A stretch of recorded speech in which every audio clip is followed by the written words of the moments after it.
Bloomberg Audio Studios. Podcasts, radio, news. You're listening to Bloomberg Businessweek with Massar and Tim Stenovec on Bloomberg Radio. Well, judges are racing to resolve fights, many in swing states, over how Americans will cast ballots and tally results in the November 5th presidential election as absentee and early voting is poised to start. All these legal fights brewing in the memory of the wait to know the results of the 2020 presidential election raises the question of whether it's time for America to innovate how we vote. I know our next guest is going to have some thoughts on this. Bradley Tusk is political strategist and founder of Mobile Voting. He's got a new book out, Vote with Your Phone, Why Mobile Voting is Our Final Shot at Saving Democracy. Bradley, by the way, has worked on a few Democratic political campaigns. He served as campaign manager for Mike Bloomberg's 2009 mayoral race. He, of course, Mike, is founder and majority owner of Bloomberg LP, the parent company of Bloomberg Radio and also Bloomberg Philanthropies. Bradley, great to have you here with us. Yeah, thanks for having me. First up, before we get into your book and how we can maybe make it simpler, Sure. This political race, lots of twists and turns already. Top of mind for you and what you find kind of fascinating. I mean, one is it's 50-50, right? You can have a Fox News poll come out and that Harris is up 2 and another one come out that Trump's up 2. It doesn't really matter. The truth is it's 50-50. And the truth is we're talking about 100 to 200,000 people, probably that number is even dwindling every day, in 6 or 7 states, and then kind of core-based turnout in those states as well. And it's really whatever appeals to that specific group. So like, I'll give you an example. I was on a podcast earlier today, and the host was throwing a theory at me that the eating cats and dogs thing was good for Trump because immigration is the number one issue for a lot of voters, and therefore it reminds them of it. And I was like, I think you're being too smart here by half. To me, it's pretty simple. If Harris were to win, it's because she is not Donald Trump and she is not Joe Biden. And that's it, right? It's not like she was successful in her 2020 race or that popular as vice president. But all people want to know is she not either of those guys? And the more that she can show that she is lucid and sane, which are the things that those two guys can't necessarily claim, that's her path to victory. So, yeah, we had Steve Eisman on this morning. And last time I had him on, when Biden was still in the race, he said 100% chance that Trump wins. Now, he thought there were going to be like massive protests in Chicago. It was going to look like 1968. Right. That didn't turn out to happen. But he now says with Harris in the race, it's a completely new game and it's a coin toss. He has no idea who's going to win. But he says that markets are going to be happier if Donald Trump wins. Do you get that? You know, yes and no. I mean, I think that there is a kind of immediate reaction of the Republican who is sort of more conservative, is therefore more pro-markets. At the same time... You've worked for mainly Democrats, right? Chuck Schumer, I have, although, Rod Blagojevich. Your boss and my one-time boss, Yes. we were the Republican candidate for mayor at the time. That's true. So, yeah, and I actually am an independent. I've been an independent for a long time. So what I learned is to not trust either party. But at the end of the day, there was a lot of chaos between 2016 and 2020, and markets tend to not like chaos. Markets like predictability. Right. And, you know, Harris, what I don't see her doing is saying maybe we should sort of change the independence of the Fed. Right. To me, the greatest potential risk of anything that's come out of the mouths of either of these two candidates would be, you know, making Jerome Powell a political appointee who serves at the pleasure of the president. Because then ultimately, if we can't count on the Fed to make independent decisions on rate cuts, then I think our economy is in serious trouble. So it really just depends how you look at it. You know, like in my business of venture capital, which is my day job these days, Biden has not been great. But I think that whether it's Trump or Harris, will have a new SEC chair. So Gary Gensler, it's been a disaster for crypto. He will be replaced. We'll have a new FTC chair, Lena Khan, who has been very, very tough on M&A. She will be replaced. And so the good news is I think we saw the rate cut yesterday. That was very, very welcome news. And I think we're going to see new regulators in place, kind of no matter what happens on election day, and both of those things are good. Do you think with Donald Trump, we've talked a lot about, you know, he's now come out and, you know, was in New York campaigning to reinstate SALT, right? The state and local tax deductions. Which he took away. Which, and for those of us who live in like the New York metro area, it's been, you know, pretty painful. The cap is killing me. It's killing me. As a political strategist, is that smart? Look, what does it do? It doesn't do that much for him in the sense that he's still not going to win New York. And so, yes, it will run up more votes in Long Island. But what he is doing is he's helping those House candidates on Long Island and the Hudson River Valley, their elections get more likely if Trump really stumps for them, and if people think that, if Trump is president and if Mike Lawler or whoever it is my congressman, salt will now come back to me. That is really helpful. So I would say he's almost taking one for the team here in that he's really should basically just be in the swing states. But I think he's thinking, look, I want to win, but I also want to have a Republican House and a Republican Senate. He's thinking about down ballot, right? Yeah, and that's why you would come to New York, and very specifically, look, he wants a sweep. Yeah. It's the same reason why Kathy Right. Hochul killed the congestion pricing, right? It was simply that those same congressional candidates would have just been destroyed on that issue because it's their party. And Well, and Albany doesn't care about New York City. Not at all. We know that. They don't even like New York City. No, they probably care more about any city but New York City. Talk about your book. Vote with your phone. What? Yeah, no, I've been excited about this book. And I can't wait to get into the vote with your phone aspect of it. But there's a question I just don't understand, haven't understood the answer to for so long. Go ahead. We live in this, liberal bubble here Yep. of New York, right? Everyone here thinks that the Democrats have it right and the Republicans are crazy. But I've always thought it makes perfect sense to show an ID when you're voting. Yeah. Like, you should be at least an American citizen, Yeah, right? I agree. And for some reason, the Democrats are pushing so hard against that. I've not understood why. Well, not only is it not smart to push against it because it really just turns off the average voter, it's not like all of a sudden they're going to pick up this extra cache of votes because illegal immigrants can be able to vote. Look, the mobile voting technology we built allows for both facial recognition scans and biometric screening, because I think that you should be able to ensure that you're you. And so when you log onto the app, there's multi-factor authentication, just like if you were, logging into Amazon or Google or whatever it might be. And then it could be as strict as, let's take a facial recognition scan, let's check your fingerprint, and then we know that Matt is Matt. And then at that point, you can go ahead and vote. But yeah, I agree with you absolutely. All right. So why isn't this happening? So we're there Already. now. We're at the mobile part already. Tell us where you are. Yeah, so we got the idea for it. I was running the campaigns around the U.S. to legalize Uber. And at the time, we were this tiny little tech startup, and taxi was this sort of big, powerful industry. And they had lobbyists, and they had political muscle, and we had to figure out how to compete with that. And what we realized were our customers really liked us, right? And our bet was, if we make it really easy for them to tell their elected officials, their city council members, mayors, state reps, whoever was relevant, hey, I want this thing, leave it alone, that would have an impact. And it did. Ultimately, millions of people told their elected officials, leave Uber alone, I want to have it. And we won in every single market in the country. And what I started wondering was, like, these same people, I guarantee you, they don't know who their state senator is. They're not voting in city council primaries. But because we gave them something to care about and we made it really easy, they were willing to do it. So the question was, what if they could vote this way? And so I started the Mobile Voting Project in 2017. And we funded elections in 7 different states where either deployed military or people with disabilities voted in real elections on their phone. It worked. Turnout increased significantly. Denver, who did it, did a poll, and not shockingly, 100% of people participated. Said, "Yeah, I prefer pressing a button to going somewhere." Yeah, right. And then I got surprise. And then I got a ton of grief though from the cryptography community that it can't be safe. And my view was, while the elections that we had done were audited by the National Cybersecurity Center and came back totally clean, I know politics, and I know that if politicians can hide behind an excuse like it's not safe, they don't want to change the system because they just don't want to anyway risk losing their grip on power. So I felt like I had to take that excuse away. So we started building our own mobile voting technology, which we are now most of the way done with. We're in year 4 of doing this. I've put about $20 million of my own money into this project. This is totally philanthropic. And the tech that we have built is end-to-end encrypted, end-to-end verifiable, air-gapped, biometric screening, multi-factor authentication. Most importantly, it's open source code. And once we finish it and we run it through various authorities, we're going to put it up, and it's going to be free for any government to use. And then the really hard work begins, right? So yes, funding those elections around the country to see if the demand was there, was work. Yes, building new voting tech, a lot of work. But try changing the rules on people who have power.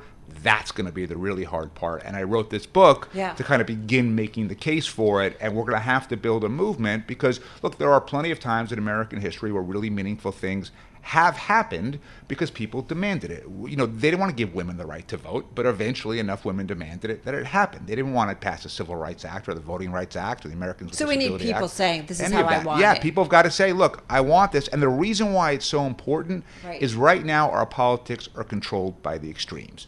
Because of gerrymandering, which is basically guarantees that the general election will either be a Republican or a Democrat based on whatever district you're in, the only election that ever really matters is the primary. Primary turnout is typically 10 to 15%. And who are they? They're the furthest left, they're the furthest right, or they're special interests who can control money and votes in low turnout elections. And as a result, those groups dictate not only who wins office, but then once they do, when they're in office, right? So let's take, your boss and my former boss, Mike Bloomberg, has spent a lot of years and a lot of money trying to pass new gun laws. But the problem for Mike, and one reason why I think he hasn't gotten as far as he would like, especially in Congress, is if you're a Republican congressman and turnout in your primary is 12%, and NRA members are half that 12%, it doesn't matter that terrible things are happening in schools and churches and Walmarts. What matters is if you were to say, let's do something about it, you would lose your next primary. But imagine if in that same primary, because people could now vote on their phone, turnout went from 12 to 36. So still not even that much. Just by the basic math of Republican polling, you would have to be for something because the NRA's vote share just went from half down to 16. And so if we want to move things towards the middle, we got to free our politicians from the extremes, and that only works if we can really increase turnout. It makes sense to me because you get support from both sides, right? On the one hand, you get verified American citizens voting, and you can easily verify that on the mobile. On the other hand, you get access to a whole group of young voters who wouldn't show up at a primary voting place, but they have their phones, so they're going to want to vote. Totally. So I dropped my daughter off at college a couple of weeks ago, and it didn't hit me till after I left, but she got her room key, she got her bike room key, and mail never came up once. And not going to happen. Come back, because this was fun. Bradley Tusk, thank you guys for having me. We so appreciate it. Vote with your phone. This is Bloomberg. All right, everybody. Earlier this year, Bloomberg reporting on how the world is rapidly losing usable land for self-inflicted reasons, ranging from intensive agriculture and overgrazing of livestock to real estate development and, yes, climate change. The crisis is further fueling food and water insecurity, as well as adding to more greenhouse gas emissions. So our next guest is trying to work on making it better when it comes to food production.